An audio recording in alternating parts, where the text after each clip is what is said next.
प्रिय विद्यार्थियों, class 10th English में जो फर्स्ट फ्लाइट और पोएम से जो इम्पोर्टेंट एक्सट्रैक्ट आते हैं, तो उसमें उनको हम पढ़ें और अच्छे से समझकर उसके आंसर्स लिखने का प्रयास करें, तो परीक्षा में हम बड़ी आसानी से अच्छे अंक इसमें प्राप्त कर सकते हैं। तो इसमें जैसे फर्स्ट जो लेसन है अ लेटर टू गॉड, इसमें जैसे लाइनें दी गई है कि the following Sunday lunch came a bit earlier than the usual to ask if there was a letter for him. It was the postman himself who handed a letter to him, while the postman, experiencing the contentment of a man who has performed a good deed, looked on from his office. तो जब लैंचो post office गया तो उसको जो postman था वो देख रहा था, और पोस्ट मास्टर ने उसको एक लेटर दिया। उस लेटर को देखा तो वो ऐसा अनुभव कर रहा था कि लैंचो एकदम कंटेंट मतलब संतुष्ट है। लैंचो showed not the slightest surprise on seeing the money. तो लैंचो ने जैसे ही रुपये या जो मनी उसको धन पैसे मिले उसको देखकर वो बिल्कुल भी सरप्राइज नहीं हुआ। सच वाज हिज कॉन्फिडेंस, और भगवान में उसका इतना विश्वास था। But he became angry van counted the money, पर जैसे ही उसने पैसों को गिना तो वो नाराज हो गया। God could not have made a mistake, ईश्वर कभी गलती नहीं कर सकता। Nor could he have denied, ना ही वो मना कर सकता है। Lencho what he had requested, और जो लेंचो ने ईश्वर से मदद मांगी है ऐसा लेंचो ने सोचा। तो इन लाइनों को पढ़ने के बाद हम देखें कि पहला क्वेश्चन है कि who had come up with the ideas of collecting money. तो यहाँ जो लंचू के लिए जो मनी कलेक्ट करना था वो किसका आइडिया था? तो पोस्टमैन का, पोस्टमास्टर का, लंचू का या हिज वाइफ? तो यहाँ पोस्टमास्टर इसका सही आंसर। अगर आंसर को हम देखें तो बोल्ड लेटर से थोड़ा डार्क इंक में लिखा है तो उसको हम समझकर आसानी से समझ सकते हैं कि उसका सही उत्तर क्या होगा। फिर दूसरा क्वेश्चन है कि Lencho was angry to see the blank money. तो उसको जो ऑप्शन है पहला है कि more, a lot of, less और नो। तो लेंचो कब एंग्री हुआ? जब उसको कम पैसे मिले, अर्थात लेस। फिर तीसरा क्वेश्चन है कि in his letter to God Lencho asked for. तो लेटर जो लिखा था उसने गॉड को या भगवान को, तो उसमें कितने पैसे उसने मांगे थे? तो यहाँ 100 पीसोज, 80 पीसोज, 200 पीसोज और 150 पीसोज। हमने पढ़ा है लेसन में कि उसने 100 पीसोज की डिमांड की थी गॉड से कि उसकी फसल बर्बाद हो गई थी, तो वो अगले साल के लिए 100 पीसोज मांगे थे। तो इस प्रकार हम बड़ी आसानी से सेंटेंस को जो दिया है या पैसेज दिया उसको पढ़कर और उसके आधार पर जो क्वेश्चंस पूछे गए उनके उत्तर बड़ी आसानी से हम लिख सकते हैं। इसी प्रकार हम देखें poem 2, dust of snow. The way a crow shook down on me, the dust of snow from a hemlock tree has given my heart a change of mood and saved some part of the day I had dreamed। तो यहाँ dust of snow जो poem है, तो ये poem के आधार पर इन लाइनों को हम पढ़ें और समझें और उसके आधार पर देखें कि पहला क्वेश्चन है कि what is the poets state of mind. तो पोइट की जो स्टेट ऑफ माइंड मतलब पोइट पहले कैसा था, उसका मन कैसा था? तो वो हैप्पी था, कंफ्यूज था, डिप्रेसिव था, एक्साइटेड था। तो पहले हमने पढ़ा कि उसका मूड चेंज हुआ। तो पहले वो डिप्रेसिव माइंड था, उसका माइंड की स्टेट डिप्रेसिव थी, उदास था, या एक प्रकार से कहना चाहिए कि दुखी था। Where was the crow? अब क्रो कहाँ था? तो इस पोएम में हम देखिए कि क्रो हेमलॉक ट्री के ऊपर आया है, तो ऑन अ हेमलॉक ट्री। फिर अगला क्वेश्चन है कि what did crow shake on the poet? तो जो क्रो है उसने किस चीज़ को हिलाकर पोएट के ऊपर गिराया? तो यहाँ पर डस्ट ऑफ स्नो। तो इसी प्रकार हम अगली पोएम देखें, फायर एंड आइस। तो इसकी ये लाइनें दी है कि some say the world will end in fire and some say in ice. From what I have tasted of desire I hold with those who favour fire. यहाँ इसमें हम देखें कि जो लाइनें हैं ये फायर एंड आइस पोएम से ली गई है। तो इन लाइनों को हम पढ़ें और कॉपी में जितनी पोएम्स उनको लिख के एक बार देख लें कि जिससे जैसे ही क्वेश्चन में जो लाइनें आती तो हमको आसानी से याद आ जाएगी किस पोएम से ये लाइनें हैं। तो यहाँ क्वेश्चन है कि name the poet of the above poem. तो यहाँ इस पोएम के राइटर या पोएट कौन है। तो हमको पता होना चाहिए कि जो fire and ice and dust of snow दोनों के जो पोएट है वो सेम है, रॉबर्ट फ्रॉस्ट। इसी प्रकार हम देखें अगला क्वेश्चन इसमें पूछा गया है कि people think that the world will end इन। तो पीपल लोग क्या सोचते हैं कि जो वर्ल्ड का एंड कैसे होगा, तो फायर से होगा या आइस से होगा या फायर और आइस से होगा, and fire and ice both. तो यहाँ फायर और आइस ये सही उसका आंसर होगा। अगला है by fire the poet means. तो फायर से किस चीज़ को दर्शाया गया है, तो डिज़ायर्स को, ग्रीड को, अवेयर्स को या ऑल ऑफ दीज। तो ये सभी जो चीज़ें हैं इससे फायर को दर्शाया गया, इसलिए ऑल ऑफ दीज हो जाएगा।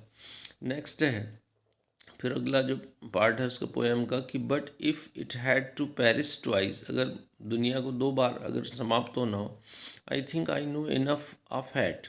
तो जो पर्याप्त जो घृणा है, हेट मतलब घृणा, इतनी पर्याप्त है to say that destruction ice is also great and would suffice. तो पोएट ये कहता है कि आइस से भी पूरी दुनिया एक बार नष्ट हो सकती है और हेट या फायर से भी हो सकती है। तो इस प्रकार से दोनों चीज़ें पर्याप्त है दुनिया को नष्ट करने के लिए। तो यहाँ इसके आधार पर जो क्वेश्चंस हैं कि in the above lines what does it refer to. It से मतलब किस चीज़ को कहा गया है। तो इट जो वर्ड है, तो यहाँ पर हम देखें कि इट से मतलब इसमें दर्शाया गया कि वर्ल्ड के लिए। फिर दूसरा क्वेश्चन है कि according to poet ice symbolize. तो आइस से किसको दर्शाया गया है, किसको प्रदर्शित किया गया है। तो आइस फॉर हैट्रेड, तो fire for desire and ice for hatred. ये दोनों चीज़ें हमको अच्छे से याद होना चाहिए। फिर अगला है कि the poet of the above poem is. तो इसके पोएट भी रॉबर्ट फ्रॉस्ट है। इसी प्रकार हम अगला देखिए कि लेसन 4 जो नेल्सन मंडेला है, अलाउ कॉन्ग टू फ्रीडम। तो इसमें जो एक्सट्रैक्ट लिया गया है यहाँ पर कि no one is born hating another person because of colour of his skin और बैकग्राउंड और हिज रिलीजन। तो मतलब किसी को भी व्यक्ति को किसी दूसरे व्यक्ति की स्किन या त्वचा के रंग के कारण या उसके बैकग्राउंड के कारण या उसके धर्म के कारण कभी भी किसी से नफरत नहीं करना चाहिए। People must learn to hate, and if they can learn to hate, they can be taught to love. For the love comes more naturally than the human heart than its opposite. तो जो writer के अनुसार जो मनुष्य के हृदय में जो दूसरों के लिए प्रति जो स्नेह या जो प्यार है वो आसानी से आता है तुलनात्मक रूप से घृणा करने के। Even the grimmest time in prison, when my comrades and I were pushed to our limits, I would see glimmers of humanity in one of the guard, perhaps just for a second, but it was enough to reassure me and keep me going. Goodness is a flame that can be hidden but never extinguished. तो यहाँ इस लाइनों को हम पढ़ें और समझें। तो यहाँ जैसे पहला है कि who is saying these lines. तो ये लाइन्स कौन कह रहा है। तो यहाँ पर हमने लेसन का जो नाम है नेल्सन मंडेला। तो जो नेल्सन मंडेला जो स्टोरी है पूरी उन्हीं की है, तो वही वो कह रहे हैं। तो आंसर हो जाएगा Nelson Mandela. What comes more naturally to human heart. तो नेचुरली जो ह्यूमन हार्ट में कौन सी चीज़ आती है, हैट आती है, घृणा या वीकनेस, लव या स्ट्रेंथ। तो लव जो है दूसरों के प्रति प्यार अपने आप आ जाता है। What was the occasion. तो कौन से किस समय उन्होंने या किस समारोह में ये चीज़ें कही गई थी। तो ओथ टेकिंग सेरेमनी, जो जब उन्होंने शपथ ली थी तो उस समय ये कहा था, इसलिए यहाँ पर ओथ टेकिंग सेरेमनी आ जाएगा। फिर अगला है poem 3 a tiger in the zoo. तो इसमें टाइगर इन द जू से ली गई है कि he should be snarling around house at the jungles as baring his white fangs his claws and terrorising the village. तो यहाँ ये लाइनों को पढ़ें हम, इसके आधार पर ये क्वेश्चन आंसर्स दिए गए हैं, इनको समझें कि जैसे who is he in above line, तो ही किसके लिए यूज़ किया गया, तो यहाँ पर ये टाइगर के लिए यूज़ किया है। This poem is written by poet, poem किसने लिखी, तो लेस्ली रॉस ने लिखी है। In the poem the animal is in, तो यहाँ जो पोएम में एनिमल किस चीज़ के अंदर है, तो यहाँ पर वो कहाँ पर है, जू में है। फिर अगला, फिर पोएम की 4 लाइनें दी कि but he is locked in a concrete cell, his strength behind bars, stalking the length of his cage, ignoring visitors. तो यहाँ पर ये जो लाइनें हैं इसके आधार पर जो क्वेश्चन आंसर है, तो हम देखें इसमें कि here concrete sales means, concrete sales means क्या है, तो वहाँ पर जू को दर्शाया गया कि जू जहाँ पर पूरे जानवर एक चार दीवारी के अंदर बंद रहते हैं, तो उसको कॉन्क्रीट सेल कहा गया। Tiger is ignoring the visitors as he is, तो टाइगर जो है, जो उनको दर्शक जो वहाँ पर देखने आते हैं उनको इग्नोर कर रहा है, क्यों, क्योंकि वो गुस्से में है इसलिए, तो angry. In the above lines stacking means, तो यहाँ स्टैकिंग से मतलब पेसिंग, तो उसका यहाँ पर उसका चलना, धीरे धीरे चलना और दूसरों की तरफ ध्यान ना देना। अगला है कि द स्टोरी अबाउट फ्लाइंग, तो यहाँ पर स्टोरी अबाउट फ्लाइंग से पैसेज लिया गया कि his parents, his brother, his sister has landed on this green flooring ahead of him, they were beckoning to him calling shrilly, he dropped his leg to stand on the green sea, his leg sank into it. He screamed with the fright attempt to rise again, flapping his wing, but he was tired and weak with hunger, and he could not rise. Exhausted by strange exercise, his feet sank into the green sea. Then his belly touched, and he sank no further. He was floating on it, and around him his family was screaming, praising him. Their beaks were offering him a scrap, a dogfish. He had made his first flight. तो यहाँ पर जो young seagull है उसकी जो first flying थी उसके बारे में दिया गया कि जैसे ही वो समुद्र में जब पहुँचता है तो उसके जो पैर रहते हैं वो डूब जाते हैं और बाकी पूरा जो शरीर है ऊपर तैरते रहता है, और उसके बाद उसके जो फैमिली मेम्बर्स थे उसको डॉग फिश का एक टुकड़ा उसको देते हैं, और वो जो पीस वो उसको खाने के लिए देते हैं और सभी उसकी तारीफ़ करते हैं। तो इसी पर आधारित ये जो एक्सट्रैक्ट लिया गया है। तो what was the green flooring, तो ग्रीन फ्लोरिंग से मतलब क्या है, तो जो हरा, जो फ्लोरिंग से मतलब यहाँ समुद्र है, ग्रीन फ्लोर या कहना चाहिए जैसे वो ऊपर से उड़ते हुए नीचे जब जाता है तो वो पानी से जब टच होता है तो उसको ग्रीन फ्लोर उसको कहा गया। Who made his first flight, किसने फर्स्ट फ्लाइट किया, तो बेबी सीगल, जो बच्चा था सीगल का, उसकी फ्लाइट के बारे में है।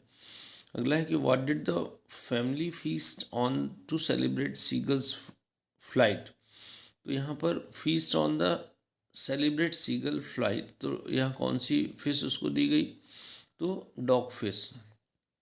फिर इसी के नेक्स्ट जो है कि there was no answer, the radio was dead too, I had no radio, no compass, I could not see where I was, I was lost in the storm, then in the black cloud quite near me, I saw another aeroplane. I had no light on its wing, but I could see the flying next to me through the storm. I could see the pilot face turned toward me. I was very glad to see another person. He lifted on the hand and waved, follow me. He was saying, follow me. यहाँ ये जो plain black aeroplane वाला जो lesson है उसमें उसका ये part है, तो ये हम इसको पढ़ें और समझें और उसके आधार पर ये जो क्वेश्चन आंसर है कि द राइटर वाज फ्लाइंग, तो राइटर क्या उड़ा रहा था, तो यहाँ प्लेन का नाम था डेकोटा DS-008। फिर from where the pilot was expecting answer, तो आंसर कहाँ से उम्मीद कर रहा था कि कहाँ से उसको जवाब मिलना चाहिए, तो पेरिस कंट्रोल रूम से। फिर अगला है वो वाज सेइंग फॉलो मी, कौन उसको कह रहा था कि फॉलो मी, तो जो अनदर पायलट था, दूसरा पायलट था, वो उससे कह रहा था कि मुझे फॉलो करो या मेरे पीछे पीछे आओ। नेक्स्ट है जो पोएम द बॉल, तो द बॉल है कि what is the boy now who has lost his ball, what what is he to do, I saw it go merely bouncing down the street, and then merely over there it is in the water. No use to say, oh there are there are other balls. तो यहाँ पर इसके जो आधार पर question answer है तो the बाल poem से लिया गया कि what happen to the boy, तो बॉय को क्या हुआ। तो यहाँ हम देखें कि चारों ऑप्शन में से लग रहा है कि द बॉय वाज सैड, तो बच्चा जो दुखी हो गया था।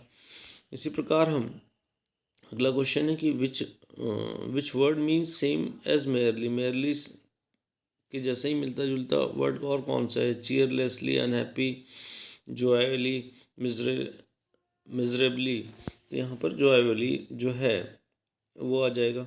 The boy has lost his ball, it is in the, तो जो बॉल थी वो कहाँ चली गई थी, तो मार्केट में, गार्डन में, हाउस में, वाटर में, तो वाटर में चली गई थी। इसी प्रकार हम अगला देखें कि and no one buys a ball back, money is external, he is learning, well-being, dispirited eyes, his epistemology of loss, how to stand up, knowing what every man must one day know, and most know many days how to stand up। यहाँ poem जो है the बाल poem, इसमें यही दर्शाया गया कि किसी चीज़ के खोने के बाद हमको किस प्रकार से उठना है और दोबारा तैयार होना है, तो इसके बारे में यहाँ पर समझाया गया। इसी के आधार पर ये क्वेश्चंस और आंसर उसमें दिए गए हैं। फिर अगला है द पोएम अमांडा पोएम। इसकी लाइन है कि I am an orphan roaming the street, I pattern soft dust with my hushed bare feet, the silence is golden, the freedom is sweet.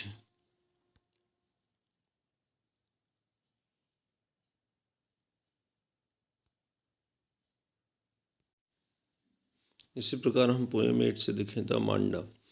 तो I am an orphan roaming the street, I pattern soft dust with my hushed bare feet, the silence is golden, is freedom is sweet. तो यहाँ वो एक अनाथ की तरह रहना चाहती क्योंकि वो अपनी आज़ादी चाहती है।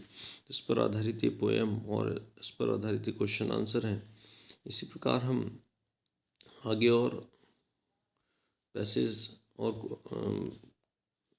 क्वेश्चन उस पर आधारित जो क्वेश्चन आंसर है उनको देखें, क्योंकि अगर ज़्यादा इसको एक्सप्लेन करते हुए बनाएंगे तो काफ़ी लंबा वीडियो हो जाएगा। इसलिए ये जो इम्पोर्टेंट इसके जो पोएम है उसके लाइंस और जो दूसरे लेसन के एक्सट्रैक्ट हैं आपको यहाँ दिए हैं, जो इसमें जैसे इम्पोर्टेंट जैसे ट्रीज से है कि listening the glass is breaking, और इस पर आधारित क्वेश्चन आंसर। फिर ये फॉग, ये भी बहुत इंपॉर्टेंट है, the fog comes on little cat feet, इसको पढ़ें और ये क्वेश्चन आंसर्स करें। फिर मैडम राइड्स द बस, इसके बारे में है।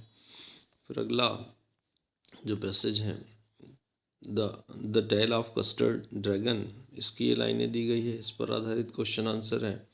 द सरमन एट बनारस, तो ये फिर द फॉर एन ग्रेगरी, ये जो पोएम है इसकी लाइनें हैं, इस पर आधारित क्वेश्चन आंसर। फिर उसी पर आधारित ये पोएम की लाइनें। फिर द प्रपोज़ल इसकी लाइनें ये हैं, इस पर आधारित क्वेश्चन आंसर। फिर कुछ जो इम्पॉर्टेंट एमसीक्यूज़ हैं जो बहुत ज़रूरी, क्योंकि ये एमसीक्यूज़ अगर हमको इसके आंसर्स पता है तो जो शॉर्ट क्वेश्चन आंसर आते हैं वो भी एमसीक्यूज़ पर आधारित रहते हैं। तो इनको देखें और इसमें जो बोल्ड लेटर से दिए गए उसके सही आंसर हैं। तो ये जो इम्पॉर्टेंट एमसीक्यूज़ हैं कुछ फर्स्ट फ्लाइट पर आधारित, ये हमको पता होना चाहिए क्योंकि ये इम्पॉर्टेंट है। तो इनको अच्छे से देख लें, वीडियो को पॉज करके समझ लें।